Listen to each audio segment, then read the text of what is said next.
Without Rin, it feels pretty pointless to go there, but I want to talk with the teacher. The meeting itself isn't noteworthy, but with just my skills with watercolors are not mentioning. What? Just as my skills with watercolors are not worth mentioning. Nomiya tries to encourage and advise me without sounding too condescending, but he is not doing a very good job of it. If nothing else, joining the art club has taught me that I like art. It would be nice if I could actually try and make some art in the art club, though. After the fruits of everyone's labor has been piled up in a neat stack on the teacher's desk, he clears his throat and gives a little speech. This is it for the trimester, everyone. His voice is pretty loud and way too enthusiastic to be genuine. The next meeting is after summer vacations on the Monday of the first week of the next term. I have to see everyone there again. Have a nice vacation. Everyone wishes him a nice vacation back as they fly out the door. Is this really nothing? Oh. I stay behind, waiting until the two of us are alone. It's almost dinner time, so I don't have to wait too long. Nomi is looking through the paintings, some of which are actually pretty nice. Rin might outclass everyone else in the art club, but she isn't the only one with talent. Excuse me, teacher? What is it, Nakai? Is this really not new? Okay, that was weird. That feels like we said all that. Alright, everybody, this is it. This was the last decision I think we made. But if you found someone like that one, then what led us to the good ending? But aren't you happy people are interested in your paintings? I mean, isn't that why you went ahead with having the exhibition and all? Of course, they would ask you questions if they think it's interesting. It's like having a sunrise twice in a row when you want to bathe naked in moonlight. Nice, but it's not good enough. Oh, it's not good enough. I complete the sentence for her, even though I don't understand her inappropriate metaphor. I don't get it. You should try to be happier. It's your big night, after all. All these people are here to see your paintings. I think it's awesome. I'll wait for her to say something, either for or against, but Rin keeps brooding. She doesn't want to answer questions or explain to me what's wrong. If she had something to say, the words are left unspoken. The words that she cannot say. I shudder against the chill wind that blows in the streets, and its howling fills the silence. We should go back in. You've got everyone worried. Oh, she actually came back in. Oh, that's terrifying. Okay. Ah, there you are. Feeling better? It can get pretty hot in here. A dizzy spell can catch you off guard. He laughs brashly, almost obnoxiously. You should drink something if you're feeling weak, Tezuka. Rin nods weakly, but it seems to be enough to convince Nomiya that she is fine. Sorry, I hiccups. He pushes Rin a bit forward to introduce her to the person he was conversing with before. So about what we were talking about before. Oh yes, I'm very excited to meet, shut out the conversation. And the background noise of dozens of other discussions fill my ears with an indistinct buzz. Even Emi has disappeared somewhere. Standing in the middle of the crowd is a surprisingly lonely feeling. Not only Rin, but everyone else here seems to be part of something that I'm not a part of. I am happy for her, I really am, but it makes me feel like I haven't accomplished anything yet. Rin is living proof of potential of a human being. She overcame her disability and even made it a strength. She should be happy. What is my potential? Rin made it this far, but how far can I go? Man, what the fuck? That felt heavy. Oh my god. The last day before summer vacation is waning slowly. Science is the final exam of the trimester, and then we're free. Collective yearning for liberty is almost palpable in the classroom, even though the weather seems a tad cloudy. Might rain today, who knows? I've already finished the test because it was pretty easy. Oh, okay, we can just skip through this. Vacation, huh? Some people will stay at the school, even over the holidays. Some will go back to their families. I probably should make the trip back home and report to my parents that I'm alive and well. Not much to do at the school anyway, I suppose. Next trimester will be stressful. Everyone will have to seriously start thinking about what to do after graduation, including me. Okay. Oh. These are all the girls, or is this just Rin and Emi? This is like, what's her name? I don't remember her name, librarian. This looks like Hanako, but I don't know if it is. This is Rin. This is Emi. This is Rin. This is Nomiya, I guess. It's weird doodles. This is Kenji down here. Anyway, I look at my doodles convinces me to stop trying to salvage them. It's a mess of lifeless lines, a waste of paper, and if it wasn't the flip side of my exam. Maybe it's because I didn't really set out to draw anything in particular. I just wanted to kill some time so that the drawings became exactly like I am, without a direction to go. It'd be easier if I had some special talent like Rin. She has it easy. Makes me kind of jealous. It pisses me off that she herself can't seem to be happy about it. And time. Muto's call for time at the end of the exam draws groans of displeasure from half the class. I don't blame them, the exam was kind of tricky. Muto expects a lot from our class, even though he's not strict at all. I guess he's like all of us to become scientists. He expects all of us. Put down your pencils and turn your papers in, please. The biggest groan comes from the desk to my side. I've realized I think I've given Muto probably like the most voices, because he's so like separate between, and I don't remember how I voiced him before. Misha's despair is almost tangible. We haven't seen Misha in a long time. The dark aura of lost hope emanating from her seat makes me simultaneously frightened and sympathetic to her. Now then, there should be a homeroom before you're free. I only have a few announcements to make, so this could be over quickly. His announcements are never important, so I listen to them only with one ear. Misha seems to be too down in the dumps to be pretended attentiveness. She slumps her head against the desktop, looking stricken. Cheer up, Misha. It's vacation. Don't worry about the test. Thanks, Ichan. Her frown becomes a small smile and a sparkle of excitement lights in her eyes. What are you gonna do over your summer vacation, Hichan? I'm gonna do it at Shichan's place. They have this awesome and super cool mansion. I'm so excited. I'm sure it'll be the bestest summer vacation ever. She seems to have forgotten all about her misery a few seconds and bounces up and down in her seat as if to pump up her excitement. I don't really have plans, I guess. Is that so? Maybe you should. A finger tapping her shoulder steals Misha's attention away from me. Shizune points to Muto, who is expectantly looking at the two of them. Oops, sorry, Shichan. I didn't notice the teacher finished already. She clears her throat and then takes a deep breath. Stand! Stand up with everyone. So I have something on my lip. Since I came here, I've always wondered about something.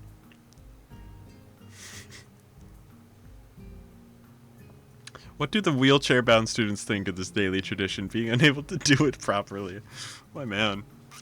Is it a faux pas to keep this tradition in place that bypasses many others for convenience? Even though I never asked anyone, during these short weeks here, I've come to the conclusion that they're definitely not insulted. They understand. That's what I like about this school. Nobody's too uptight about anything. Everyone's so considerate and understanding of each other. I wish the whole world could be like this. Bow. Turn the page slowly, listening to the rustling sound of paper. Makes one of my fingers grasp it. I'm restless. It's the summer vacation. No class, no homework, no art club meetings. Just free time to spend however I want. It doesn't feel like anything. I tried to cheer up Misha, but I'm not feeling too cheery myself. To be honest, the free time is intimidating. It reminds me of the hospital and the long, meaningless days that had been to be filled somehow. The only difference is that I was bound to the ward, guarded by the Cerberus-like nurses. Reading was a good solution back then, but the thought of spending my summer vacation reading books feel nerdy. So, like, do they supply, like, because you're going home for vacation for, I don't know, a month or whatever it said, do they supply you with your medication for the month like they supply you when you're here, or is it just like your parents gotta buy that for you, like you gotta get that on your own? I don't know. It has nothing to do with the fact that I'm reading even now. I'm just killing time and trying to fight my anxiety. Besides, my mind is on other matters, stretching in too many directions to make sense of any of them. Thus, the book I've been on since Tuesday is progressing slowly. Feels like this book is taking me longer to read than it took the author to write. I try to put it down for a while, then read some again, and start all over from the beginning. Why would you do that? Read each page twice. Nothing works. I have zero concentration. Okay, that makes sense. Yeah, I do that a lot when I read. Taking it with me just in case, I head out for some fresh air and inspiration as to what to do. I make my way to the quad, passing by students heading for the gates. The hastiest ones are leaving for their homes already, judging from the luggage some of them are dragging with them. I guess no matter how hospitable Yamaku is, home is still home. Still, I have heard some people will be staying here over vacation. The quad is big enough for its center to be shadowless no matter how high or low the sun is. I stop in the middle and bask in the warmth. The brightness makes me squint my eyes. Where's the quad? I guess it's this part right here. It's not shady at all. The brightness makes me squint my eyes and look towards the main building. It looks all but abandoned already. Yuko wasn't at work today, so next time I get books from the school library is after vacation. There's a public library somewhere, I'm sure, but I'm feeling too lethargic to find out where it is. Yeah, why not just take a walk around the big city that's like a little while away? It's just like a fun thing to do, no matter what. The hall is equally dead, so I have to content myself with returning to the dorms, ending my leisurely walk sooner than I expected. Then again, I wasn't quite sure what I was expecting in the first place. On a moment's impulse, I entered the girls' dorm to see if Rin and Emmy are there. That's fun. Neither is, so I go back to my own room and dwell in my lethargy. Okay, well, I should talk things through with Rin. She really bothers me. Defying the conceptual and equivalent of gravity, she balances on thin zigzagging between insanity, incomprehensibility, and instability. I never realized how long of a word incomprehensibility is. Wow. Rin affects me, too. She challenges me in many ways that I didn't know, or more accurately, didn't hope existed. I started to wonder whether these feelings are really love, or if I was just fooling myself. Surely it would be insanity to consider that. For the rest of the day, Rin, the hospital, Yamaku, the vacation, swirl through my head. Can't concentrate, even on concentrating. Thoughts seem to come and go haphazardly, fragmenting into small pieces of cognition. I pick up the book and manage to read 100 pages, and I'm sure by tomorrow I'll have no recollection of what happened in the story. I try to clean up my room, but even that proves to be too bothersome, too time-consuming, and requiring too much attention to detail. It's usually like this. When you have nothing to do, you have nothing to do even if you could. You do nothing even if you could. I did that with my fingers, you can't see them. As expected, Mom calls me and I end up promising to see if I can get a train ticket for tomorrow, or failing that, the day after. Okay, that's nice. Maybe I'll go downtown tomorrow anyway. I could do some shopping or something. It's not that I need anything, but maybe there are summer sales and I could pick up something. Why am I even trying to force myself? Before, I was content with having nothing to do, save for kicking the ball every now and then at the field. Just kicking the ball, the old ball, just kicking. Now it seems I can't settle down at all. Is it because I've changed, or because my world has changed? By 11, the darkness bids me to sleep. The medication bottles are innocuously arranged on my night table, not at all beckoning, rather reminding me that of the reality instead. It's evening, so I have to open 3 bottles, exact 1 large oval-shaped one, 2 small round ones, and 1 large flat that has to be cut in half. Close the bottles and chug down the medications with a chaser of fresh tap water. That's nice. The water tastes metallic on my tongue. Is it not mixing medications like that quickly bad? I mean, I guess they're made to be not bad, but it doesn't seem safe. I guess because that's why they're... like, not segmented. What's the word? Diagnosed. I don't know the word. Assigned, I guess. I swallow it along with the pills anyway to head to the bathroom. The mindless job of brushing my teeth is fit for trying to sort out my thoughts. One emerges from the mass, clearly rising above all the others. I want to see Rin. I can't let my outburst of anger be the last thing between us before the vacation. Okay, that's good. I have to see her tomorrow. Sleep overcomes my confused mind with ease more than it should. I don't think I read that right, but whatever. Take a sip, hydration check. I'm drinking tea, which is the opposite of hydration. It's a diuretic, but whatever. Still feels good. Rain is falling on my summer vacation like an uncountable number of small bad omens. So in this one, this is where we fucked before. Sorry. We made love. Luckily, I'm not superstitious, but the bad weather makes me downcast too. It's been like this since morning, and there is no end in sight. The impenetrable gray mass of clouds shadows the sky as much as it shadows my mood. In a bout of defiance, I finished cleaning up this morning, but after that was done, I ended up staring out the window in hope of weather clearing. The incessant drumming of rainfall against the roof and the pavement is mesmerizing, a droning background noise to let loose your mind into. This won't do. I have to get a move on. Should I pack now or later? I decide on the latter, and I make my way outside, pausing briefly at Kenji's door to listen to the odd clunking sounds from the other side. I don't dare to knock, out of fear of finding out what he's doing. Braving the rain from under my trusty umbrella, I cross the space to the girls' dorm. Knocking on Rin's door yields no answer, but the door behind me opens instead. Isao, hi! Terrible weather. I even missed my morning jog. I didn't stop you before. You ran in the rain before. She frowns, but I would be glad if I was her. Emmy's morning jogs are anything but leisurely. Oh, hi. If you're looking for Rin, I don't think she's there. Have you seen her recently? Yeah, just this morning when I woke her up. The mention of waking up makes Emmy yawn like a cat. It makes me feel silly. Of course she's seen Rin. Emmy wakes her up and helps her get dressed on most mornings.